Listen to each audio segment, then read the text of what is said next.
Beauty can be a blessing, but at the same time, it can draw the wrong kind of attention. Can you believe that a horrible murder took place in a shopping mall, but not a single valid witness was ever found? Today, I bring you the horrible murder of Fang. Hi, and welcome to my channel where I bring you the ghost, the mystery, the crime from my country, Malaysia. I am Esther Winson, also known as Leah Mia on social media. To follow me, and today I hope you guys stay tuned till the end of this video. Thank you. It's February 17th, 2005, a casual Thursday morning in the Curve Mutiara Damansara, a shopping mall which was still under a bit of a construction back at that time. I've been to the Curve quite a few times. In fact, that area has a huge IKEA. All IKEAs are huge. Anyways, I've been to that IKEA. In fact, that's the first ever IKEA that I've ever been to in my life. I loved it. It was so cool. So this mall that we're talking about, the Curve, it's not too far away from where I stay. It's close to home. Okay, let's get back to the February 17th, 2005. That Thursday.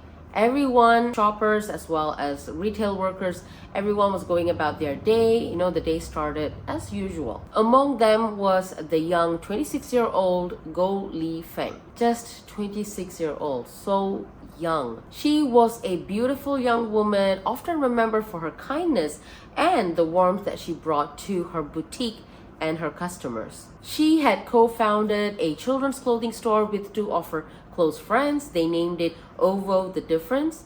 Cool name for a children's store, Ovo the Difference.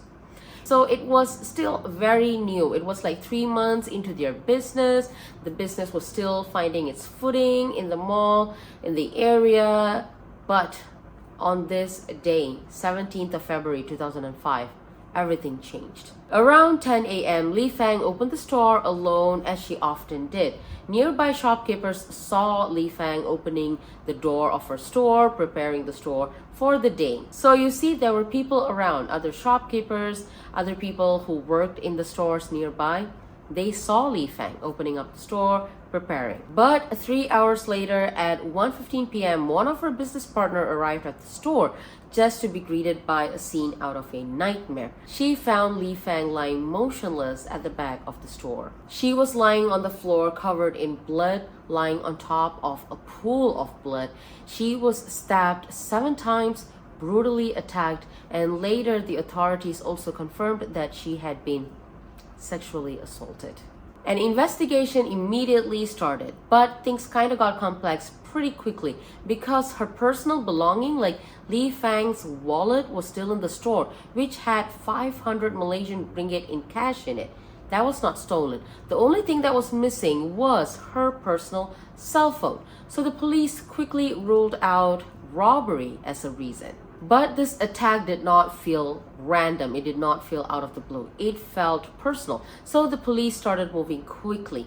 They examined the entire crime scene, the entire store, as well as they started pulling up all the CCTV footage from around the mall. They were sure, the authorities were sure that they are going to get the right footages, and the footages are going to be a huge help. Here's the thing. The Curve, the mall, it was still under construction. Like I mentioned earlier, it was still under construction at certain parts of it. A lot of the surveillance camera around Fang's store, well, they were not even wired up. Most of the working CCTVs, they were focused on the main walkways and escalators, not at the back corridors or the back entrances or the service corridors, which was mostly nearby Fang's store. The store was unfortunately located at a part of the mall where the constructions were still ongoing, like the wiring, the lightings and whatnot.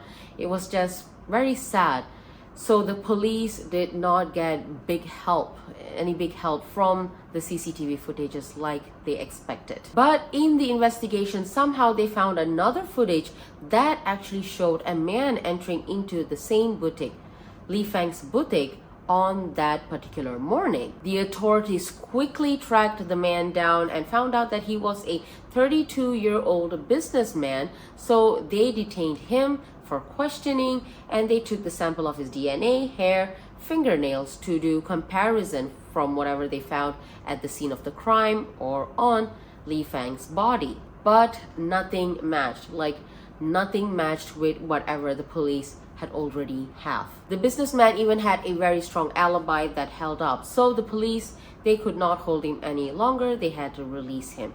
Sadly, no other new suspects were named after that. The police did question another 4 individuals, including Lee Fang's ex-boyfriend, who admitted in keeping in touch with the victim despite their breakup, but those questionings did not lead anywhere either. They got nothing from those 4 individuals as well. With limited surveillance, no eyewitnesses, no forensic link to any suspects, unfortunately, the investigation hit a wall. Soon, rumors and theories started spreading among the public. Some believed that this might be an inside job. Maybe someone who is already working in the mall, like the security guards or the construction workers. Someone who knew that the camera system wasn't live yet around the area. Someone who could slip in and out the mall without being sighted. But again, none of these theories were ever proven. So just like that, the trail went cold. Lee Fang, the victim, she lived with her grandmother as her mother had passed away when she was much younger. And her father, Go-Eng-Seng, he was a general manager in a plantation company. And due to work, he was often abroad out of Malaysia. He was in Dubai on the day that his daughter got killed. He returned to Malaysia immediately upon hearing the devastating news. And in the mortuary, he was the one who helped the authorities to identify Lee Fang's body.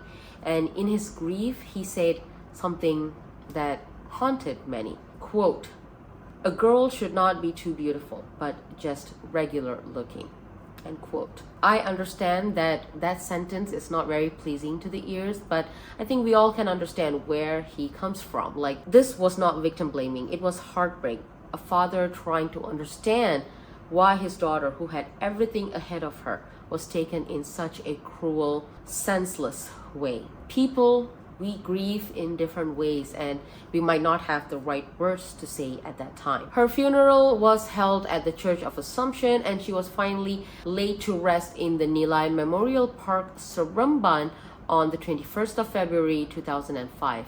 About 14 days after her death. A year later, on the anniversary of her death, her family offered 10,000 Malaysian ringgit as a reward to anyone who could bring any information that could help in Lee Fang's case. They even submitted new leads themselves to the authorities, but still the case remains unsolved. Lee Fang was described by her friends, customers, even strangers to be a very kind, patient, and gentle person. One customer even shared how Lee Fang personally helped her pick out clothes for her baby, chatting with her casually, wearing her usual ponytail, and a warm smile. Lee Fang, she wasn't just a pretty face. She was a friend, she was a daughter, she was a businesswoman, and she was murdered cruelly. After nearly 20 years, there's been no justice, no answers, no arrests. Cases like this, they just don't fade away. They leave scars on the community, on their families, and on the safety that we take for granted on a daily basis. Almost all the crimes that I've spoken about in this channel so far has been solved crime. That's when it got me thinking, like, the unsolved crimes, they need voice as well. That's the reason why this is an unsolved crime that I thought that I could talk about. Maybe just talking about them might bring it to light, might help in some way. The public, especially the victim's family, they deserve justice. They deserve answers. They deserve closure. And the perpetrators, they need to be brought to justice.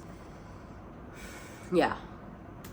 So that, you guys, is the unsolved murder case of Go Lee Fang. What do you guys think about it? Do let me know in the comment section below. I would love to read your thoughts. If you guys have stayed tuned till this very moment, thank you so much. I appreciate you guys being here with me. And do like, do subscribe if you are into ghost, mystery, and crime. I would be bringing you guys more of those in the weeks to come, in the future weeks. So until then, stay safe, take care out there, and I will see you soon. Bye. Are you guys kidding me?